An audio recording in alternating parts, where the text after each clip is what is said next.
Because the anticlimactic feeling is actually quite addictive, we'd like to serve you up another dose of movies coming to all the wrong conclusions. The only thing that matters is the ending. It's the most important part of the story, the ending.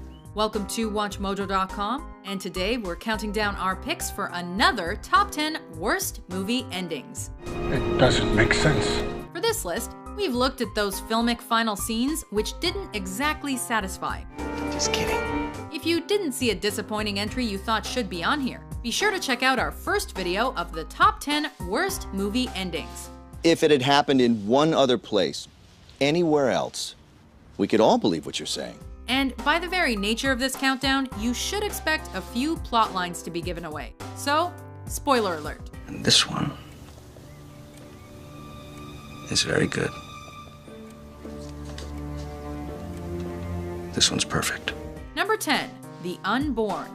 Have you ever heard of a Dybbuk? This movie had so much potential. This thing, this entity had tried to take hold of the unborn twin. Possessed children, exorcisms, and a freakily flexible dog. It boasts a terrifying tick box, and for the most part, it satisfactorily scared us. But the ending left us less cowering behind the sofa and more staring incredulously at our friends. Please stop him. I think so. We get that in a good horror movie, the monsters never truly die, and in this one, they were never really born, and they never really lived, and by the time the credits roll, we just don't really care. And it looks like double congratulations are in order. You're carrying twins. Number 9, The Amazing Spider-Man 2. I love you. Spidey is a little more emotional than some superheroes, Says I love you. Because I love you. but this ending's attempts to tug heartstrings are just too nauseating.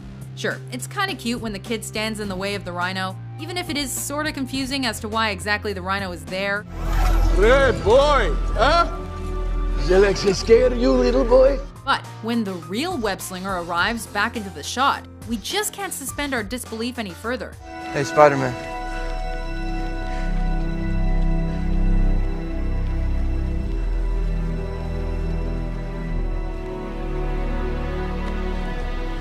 I knew you'd come back. The heart-to-heart, the fist bump, the megaphone, and the manhole cover, it all reeks of cheese. You want me to come down there so you can kill me? Yes! I'll be right there.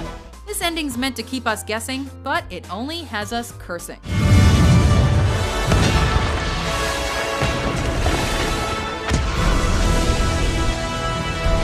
Number 8, X-Men: The Last Stand.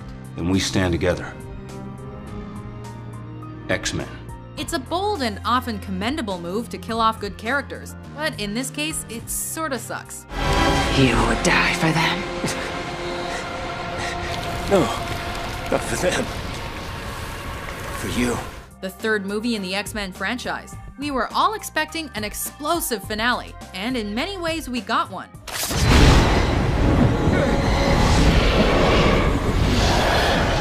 But we didn't really want all those good guy graves.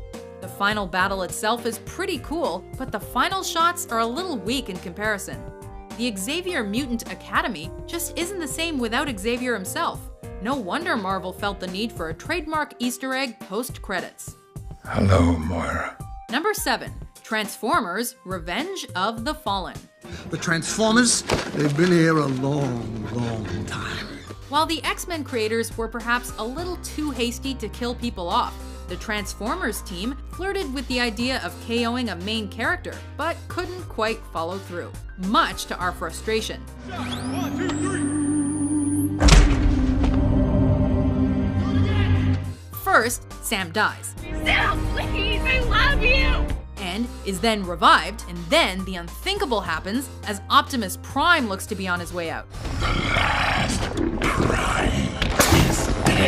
But it's okay because he's a robot, and robots can get spare parts. Could that energy somehow be used to reactivate Optimus and bring him back to life? All that was ever needed was a service and an upgrade, and then hey presto, day is saved. A living prime. I don't believe it.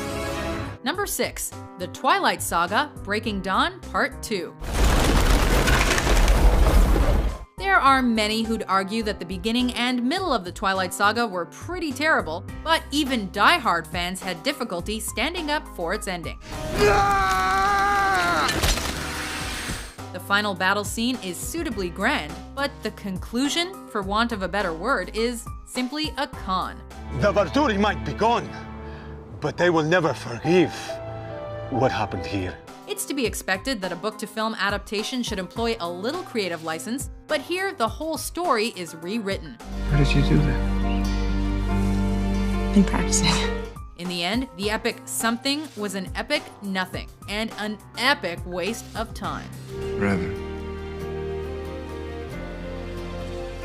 Forever. Number 5. The Village. My intentions are true to my word. I think of nothing but the people of this village. The 19th century village is often shown as an overly spooky era, and that's exactly what M. Night Shyamalan was going for with The Village. There are secrets in every corner of this village. A director well known for his signature twist endings, however, these revelations in the woods just didn't wow us as well as Shyamalan's past efforts. Mile 27, there's a girl. I'm gonna check it out. Ooh, so the creepy self-sufficient community actually exists in the modern world. You have kindness in your voice. And its elders all know about the outside world, but the outside world has no idea about them. We get it. Where are you from? And we don't like it. I'm back, Lucius. Number 4. Now You See Me. Yeah, what do the kids call it these days? Oh yes, that's right, magic. A good ending understands the questions thrown up by a movie, provides some kind of answer to them, and leaves its audience feeling satisfied. Big applause, big applause. This is not a good ending. The vast majority of Now You See Me is seriously slick. Whoever thought of this is a sick sadist! The magic is so impressive, we're waiting in extreme anticipation for the big reveal. How do you do that? I have no idea, but I'm sure there's a logical explanation. But when that presents itself as one double-agent cop and a series of plot holes big enough to personally fall into, we're sighing rather than smiling. Dylan, how did this happen?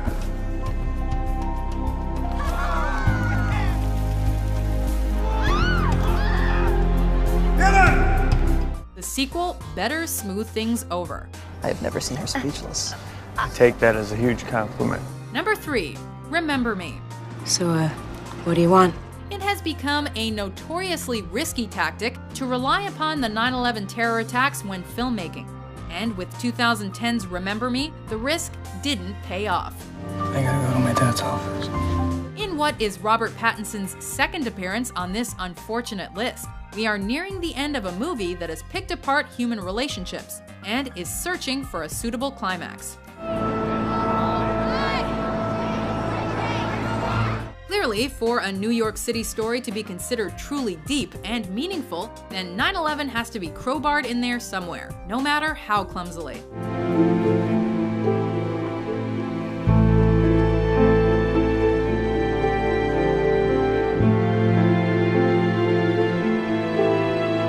Number 2. The Happening. Why is this happening? I don't know for sure, Josh. Another M. Night Shyamalan mishap of an ending now, as The Sixth Sense seems a very long time ago. Just give me a second! Mark Wahlberg needs a second, and this movie's coming second. I need a second, okay? Why can't anybody give me a goddamn second? Some supporters will say that the message in The Happening goes way beyond simple global warming, but the standard cinema goer just can't see the wood for the trees. Global warming. Temperature goes up a fraction of a degree, makes them disoriented. Maybe. Literally. Oh my god. So the potentially mysterious mass suicides were set in motion by the plants? Now, plants and trees just can't pick up and move when they feel threatened like other species. They have only one option: to rapidly evolve their chemistry. And when the wind blows, we should all wet ourselves? We sat through this entire film for that? To be perfectly honest, this was an act of nature, and we'll never fully understand it. Before we unveil our top pick, here are a few honorable, or in this case, dishonorable, mentions.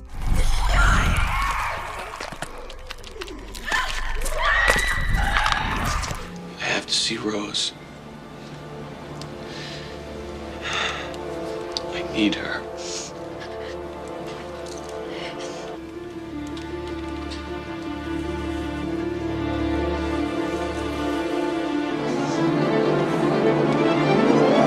What is happening to me?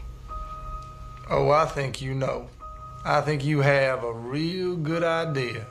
Hide and seek.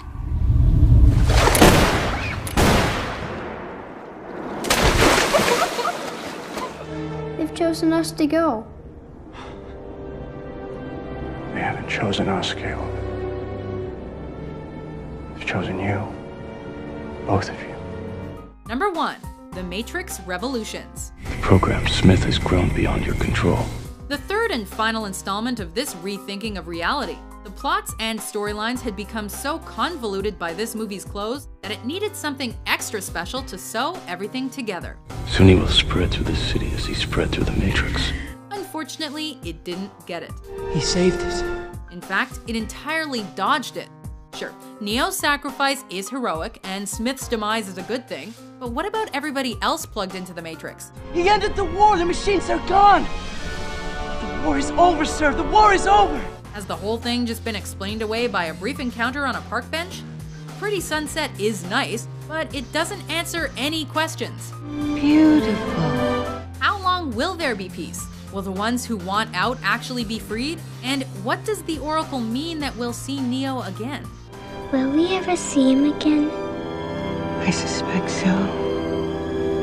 Someday. Do you agree with our list? Never! Which movie ending do you wish was different? I did not expect that. For more top 10s that don't disappoint published every day, be sure to subscribe to WatchMojo.com. Okay.